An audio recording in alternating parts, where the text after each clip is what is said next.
your sister's getting married. Would you do Beyonce's hair over your sister's on her wedding day? Yes, no, sorry, maybe.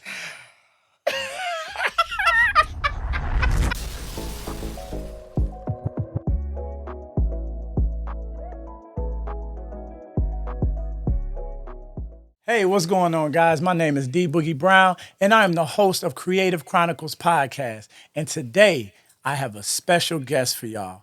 My big sis, Chynelle of Chynelle Hair Company. Hey everybody.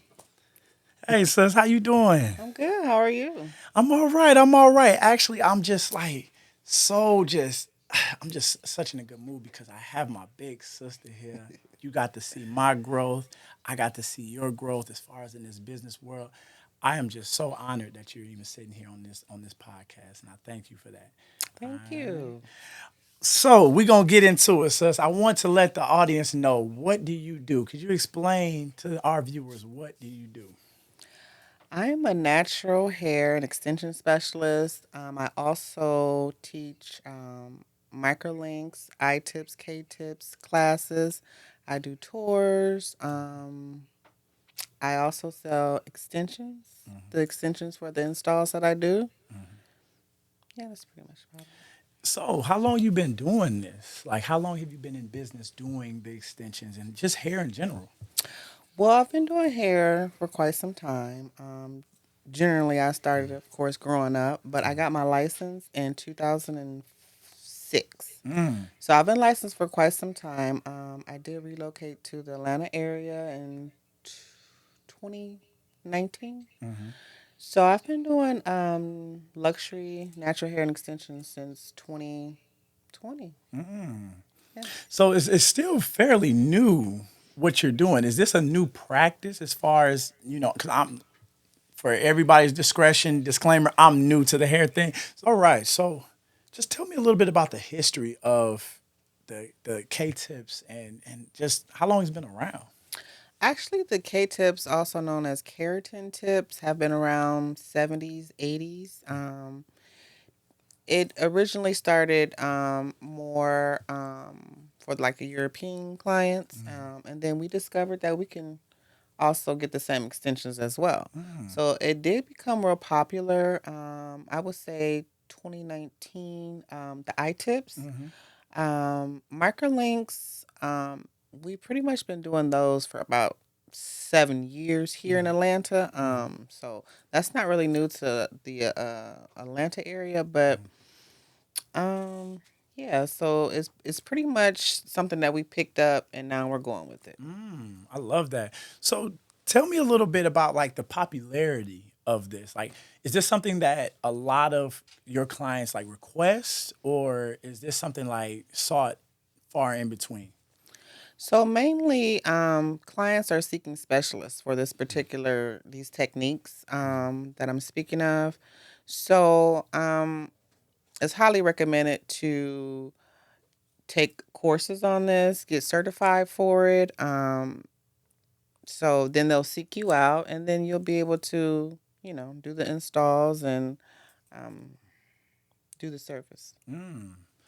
All right. So, of course, now that we have like a little insight on what you do, now here at Creative Chronicles Podcast, we want to tell a little bit about your history on how you got into this business.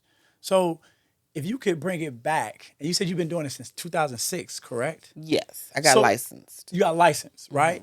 So bring it back to before the license and before all of that. What triggered you to want to do hair on a professional level?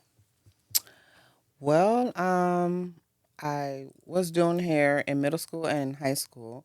Um, it was just a passion that I had.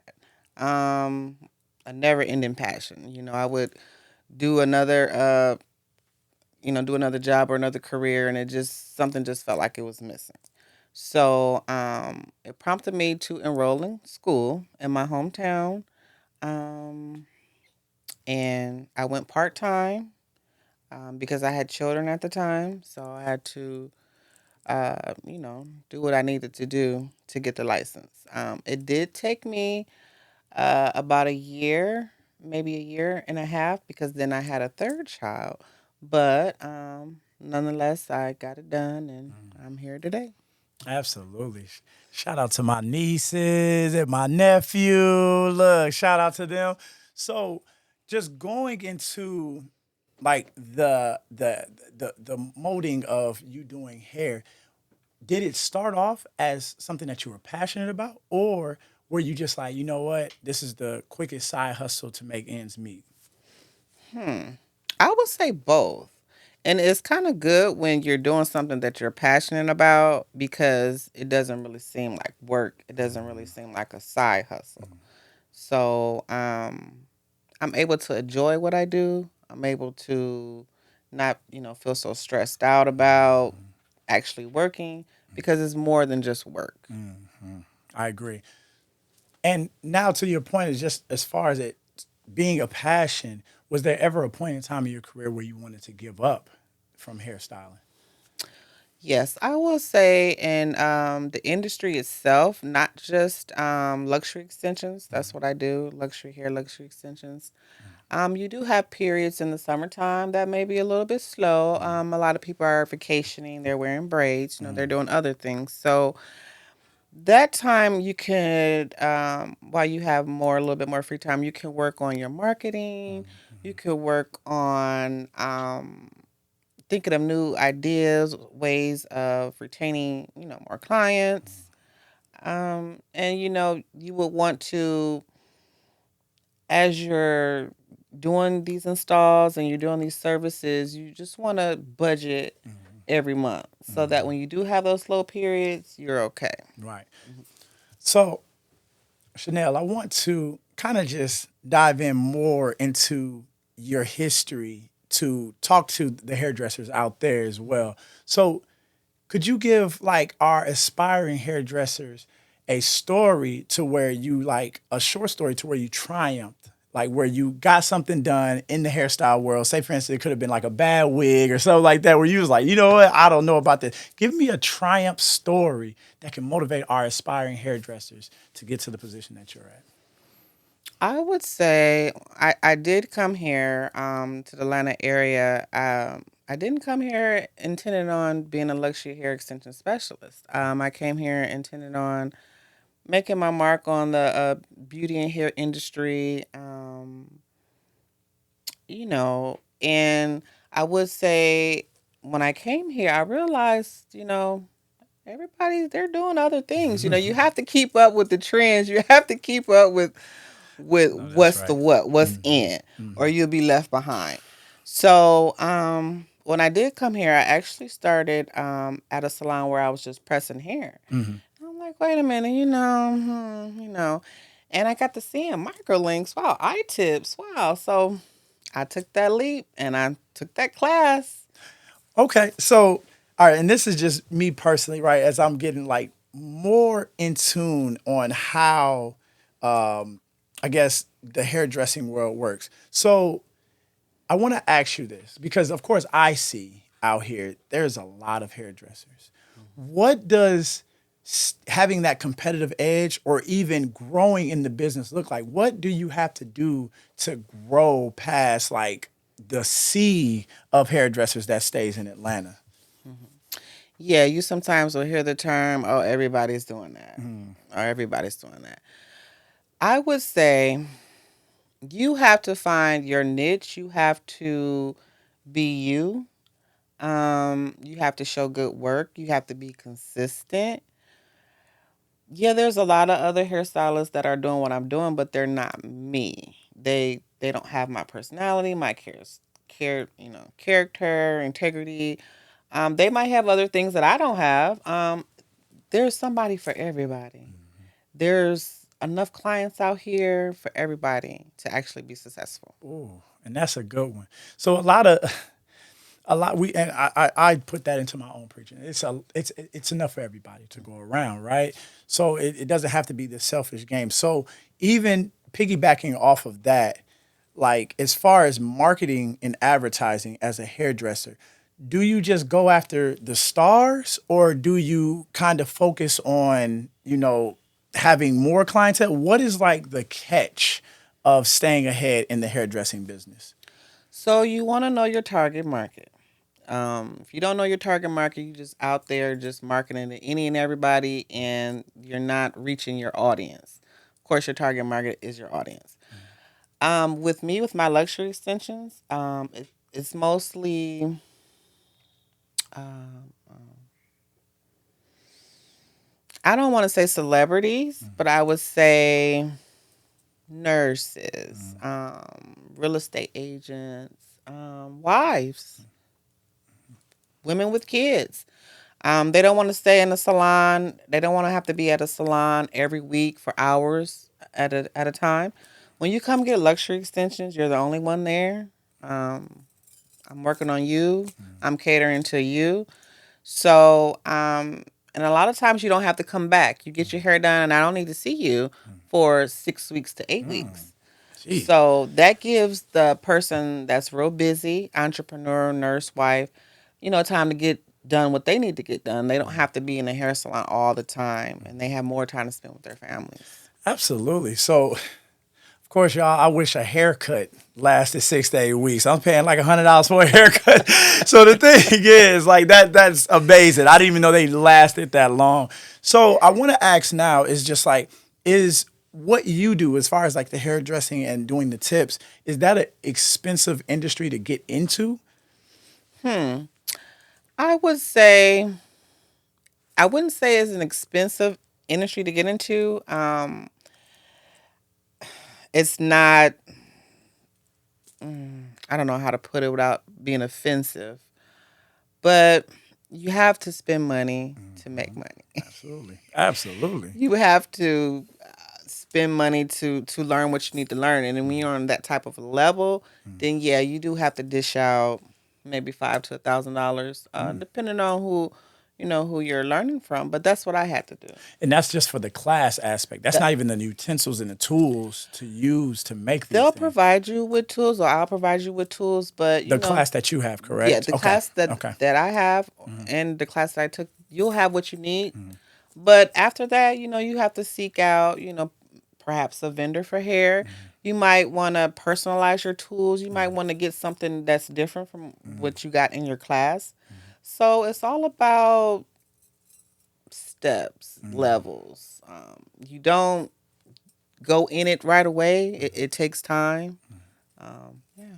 So it's basically the learning process so much. It's not so much the tools and utensils because in the industry I'm in, a lot of things are based on the tools, which are the cameras and things like that. So in your industry, it's more about what you know, right, and how to do, I guess, the tips properly. Correct? Yes. Okay. Yes. Okay. So that makes sense. So now I want to go into. I want to dial it back a little bit, right? I want to tap into Chynelle. What is some things that motivate you? What's like your motivation to want to get up and do this every day? Because I know there's some days, of course, you don't want to stand on your feet for 10, 12 hours, correct?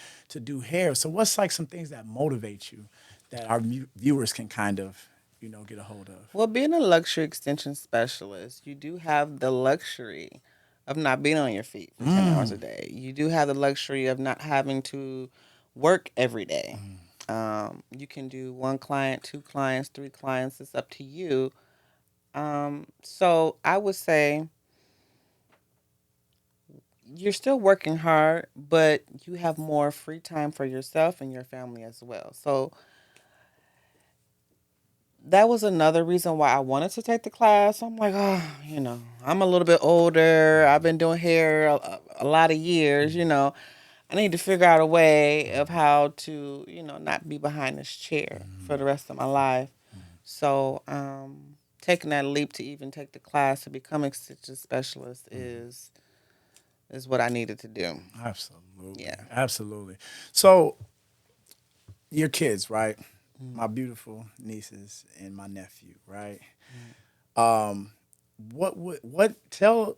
me a little bit about what was going on raising them, going to school and being a hairdresser. Tell me a little bit about that process of trying to hold that household together and also as well chasing your dreams.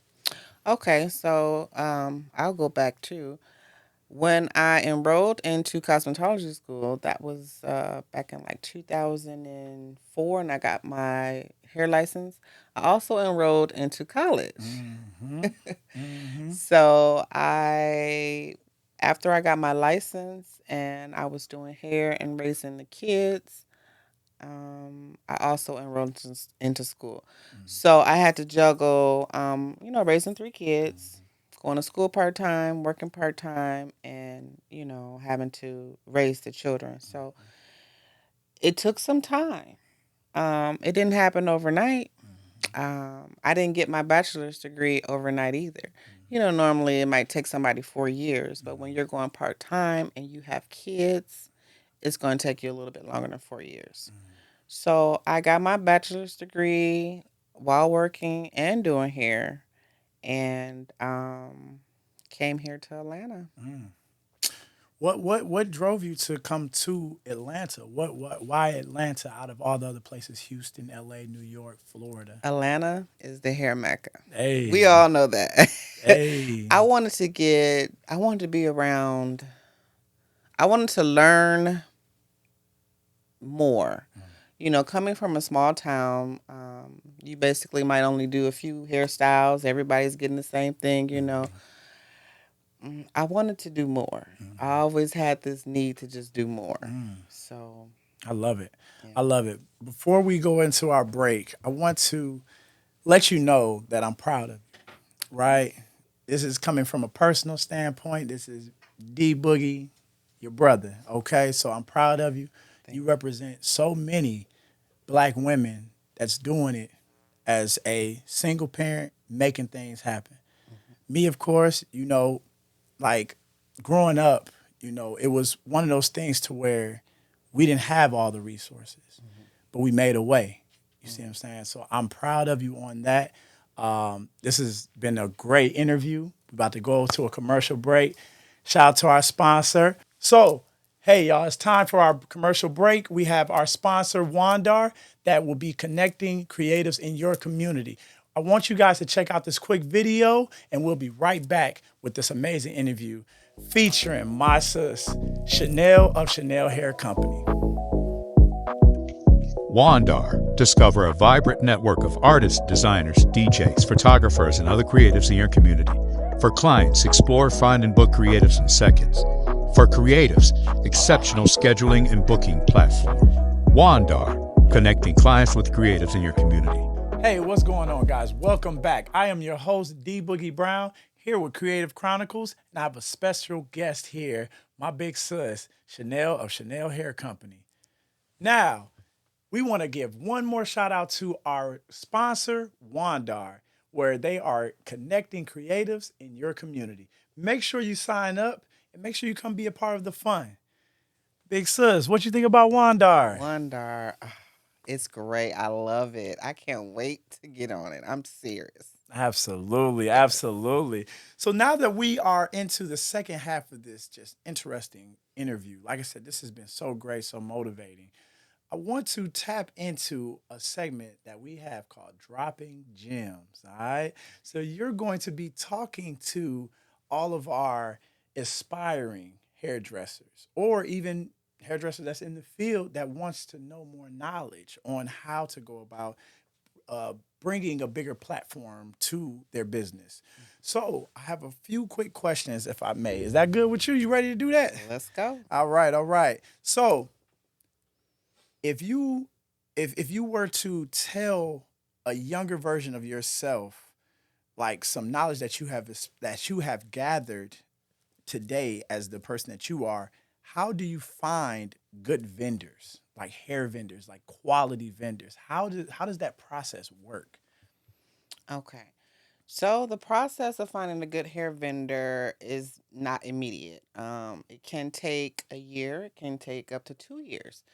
Sometimes you may find that you'll get a vendor that'll send you some good hair. Everything is good for the first 2, 3 months, and then you make this big, huge order 4 or 5 months later, and they send you garbage. Mm. So it's like kind of a trial and error. I hate to say it, but Yeah. So you're basically saying that you're going to, it's basically like a gamble. Hmm. So finding a hair vendor, what are some like, so just for our viewers out there, what are some signs of a good vendor once you have one? Okay. This vendor will, when you message them, they will message you back. They will ask you, do you need anything else? When they tell you your hair is going to arrive, your hair is going to arrive. Sometimes you're able to discuss which carrier you're going to use. That's a plus because they want you to get your hair on time.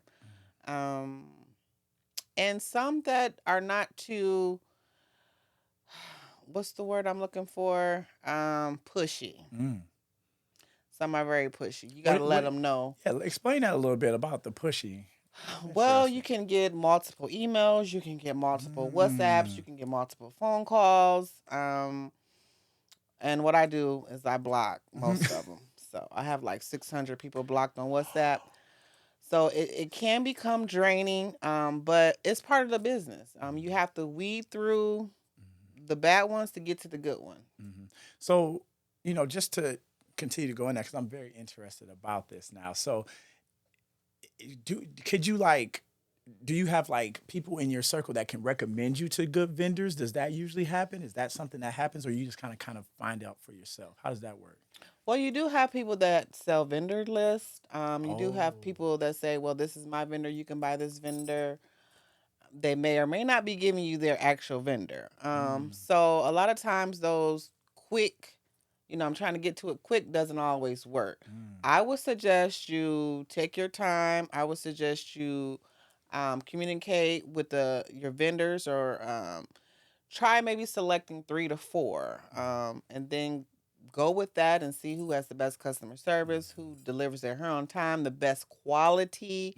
That's number one. Mm, that is so good. So, how much do these vendor lists cost? Like, let me just ask that. How much do they cost? Like, what does the number look like for that? Well, they can range from $50 to $1,000. Hmm. So, I'm guessing the $1,000 ones are the good ones. You would think so. Oh no. That's why I say it's always best to go your own route.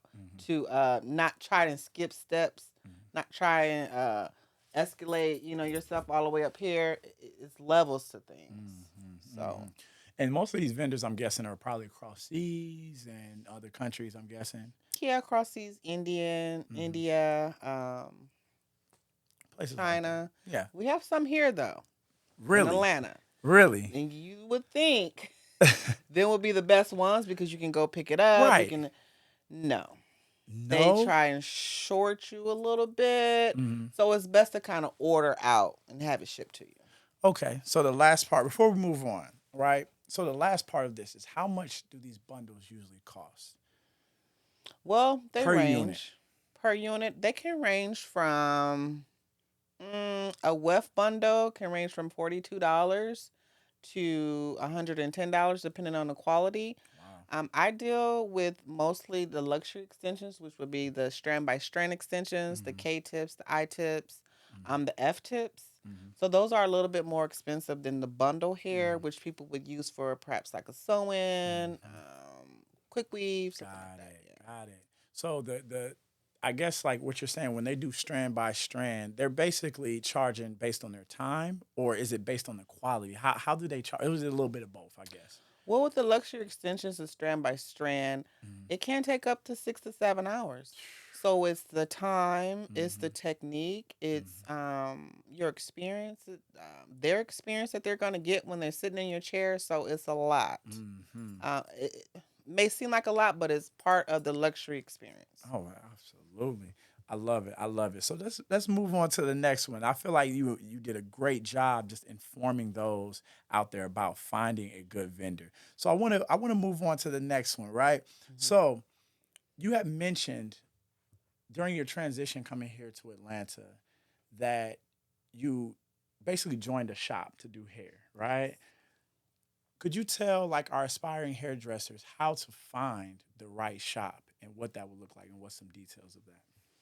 Okay, so I always believe in you have to crawl before you walk. So coming here, I knew that it would take some time for me to gain clientele. So the thought occurred to me to just work in a salon, to work for someone, and so I did commission. Yeah, I'm experienced over 20 years. I came down here and started doing commission. Yes, so So what like explain to like because I don't know what that means. Is that like the lowest? What does commission mean? basically it means I'm working for someone and I'm getting 45 to maybe 50% percentage of what I do. So I Nice. was in there doing 6 to 7 presses a day. Just to Hmm. make ends meet. Yes. Hmm.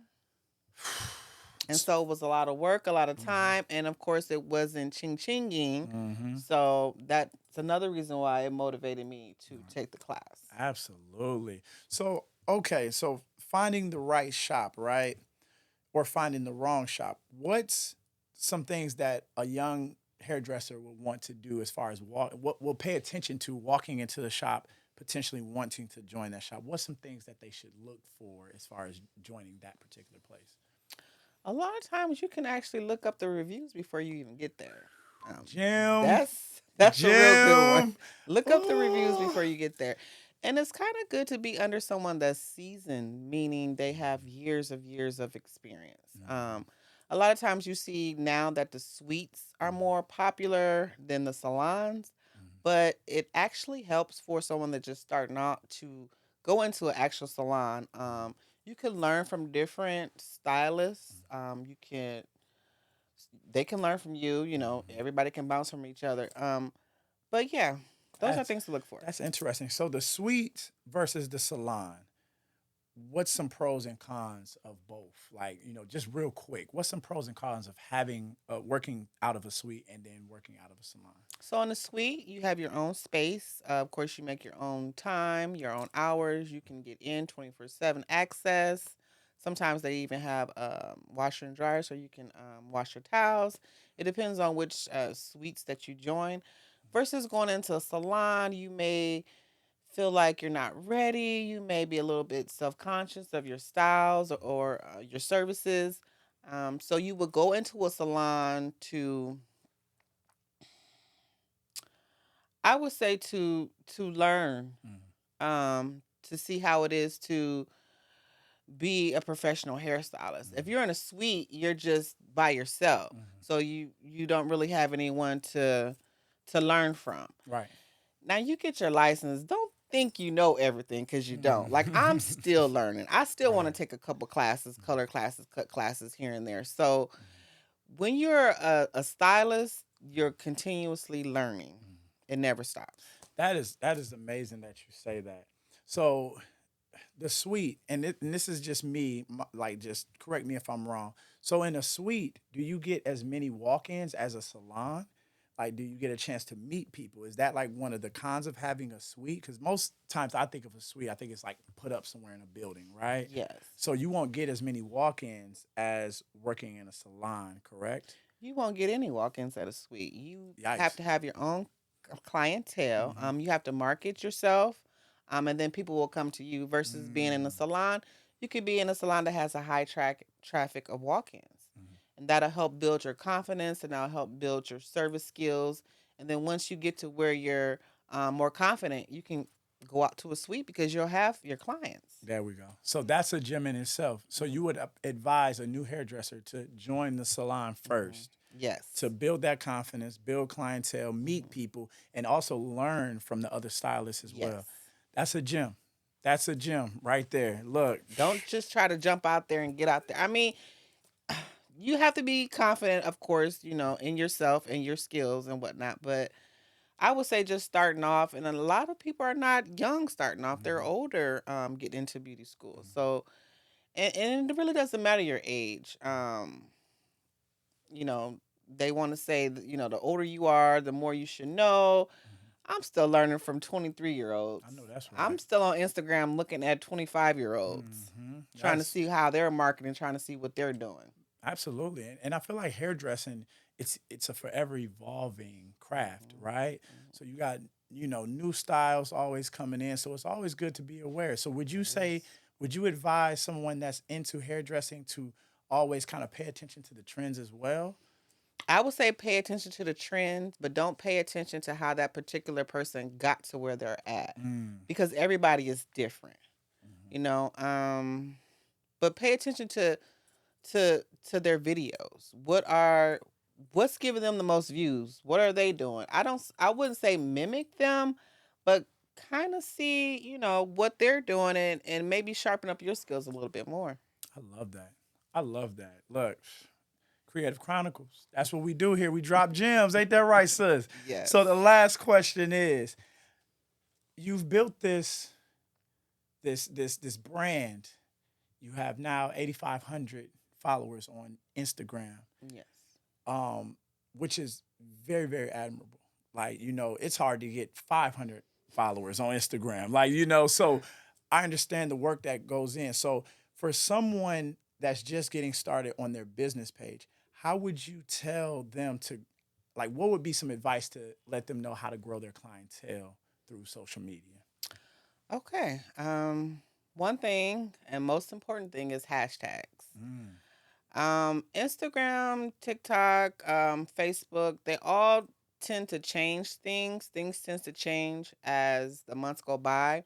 So what was working 5 months ago might not be working now. Wow, right. They're always changing different things. Give me back to the question. So back to the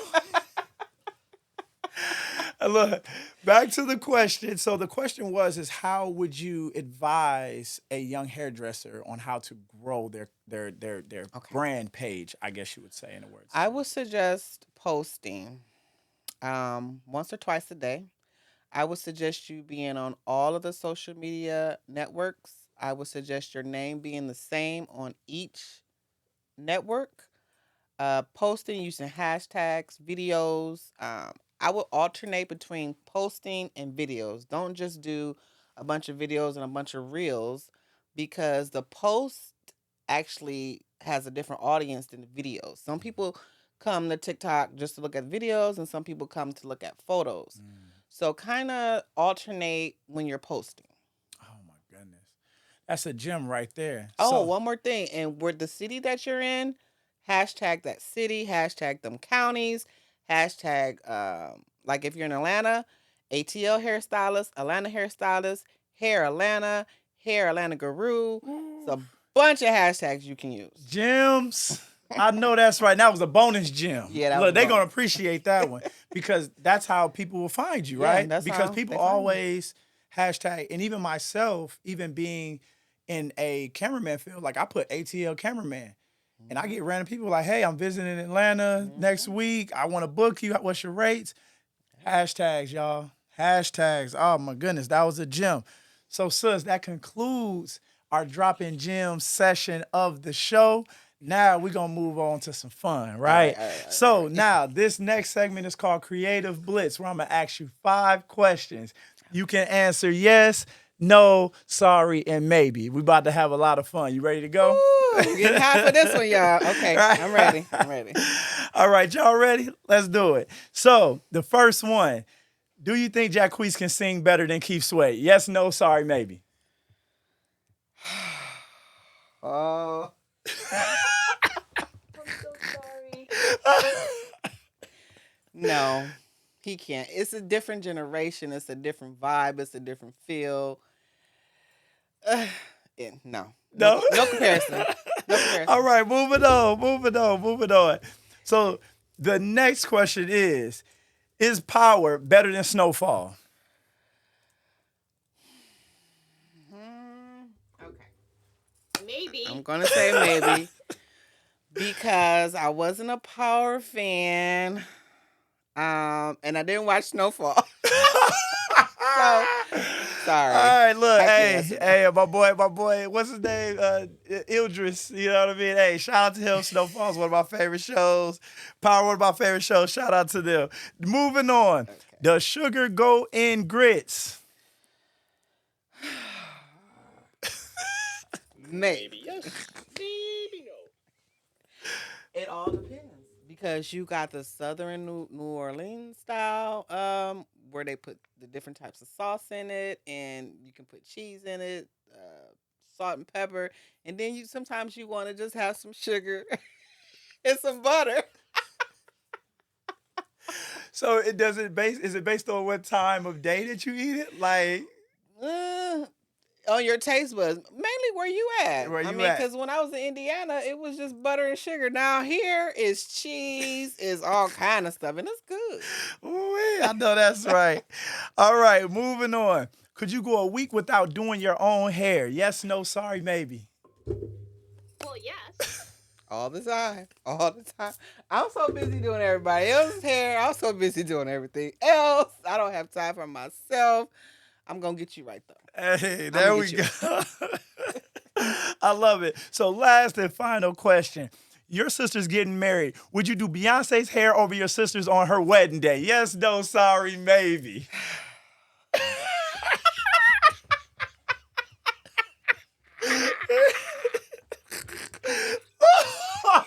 I'm doing Beyonce hair. I'm doing Beyonce hair.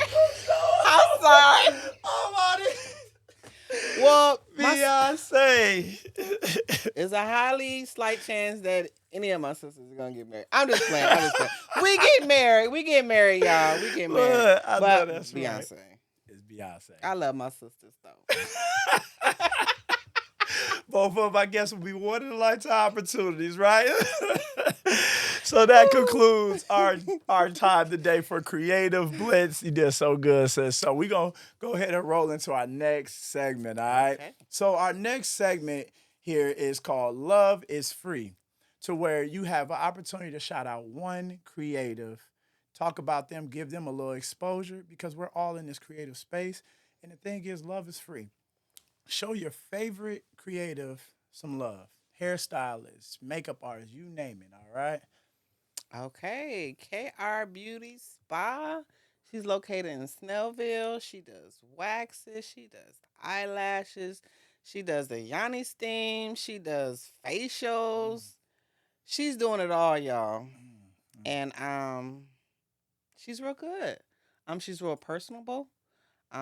She's straight to business though, but she's personable. She also teaches classes. I met her about a year ago, and you know when y'all get waxes, you don't go to just anybody. So I've been going to her for a couple years now. Great. Oh my goodness. What's the name? KR Beauty and Spa. She's KR located Beauty in and Spa. Snellville at Absolutely. she's in Suites. Absolutely. Yes. Absolutely. Shout out to KR Beauty and Spa. Hope to see you on the show soon. Thank you so much for Love is Free. Now, let's go ahead and close it up. So, the thing is, I want to go into the last aspect of where can everyone find you? What's your social media? Do you have a website? I want all the creatives out there to be able to follow your journey and also as well book your services. So, let them know where they can find you at. Okay, guys, you can find me on all of the social media networks under Chynelle Hair Company. That would be TikTok, that would be Instagram, Facebook business page, my personal page. I don't really too much give that out, but Chynelle Hair Company.com. Oh, can we start that over? Go for it. Okay. You can reach me on all social networks under Chynelle Hair Company. TikTok, Instagram, Facebook, all of them. Absolutely. Absolutely. Sister, it's been a pleasure. I love you. I love you too. You keep doing your thing. God. I'm rooting You for you. too. Look. I'll be rooting for you too. Hey, now, look. That's my Love big you. sis. I love her. That has concluded our time here on Creative Chronicles Podcast. I am your host, Dee Boogie Brown. Make sure you follow Creative Chronicles Podcast on all social media. And also as well, I want to lead out with stay creative, y'all. Peace.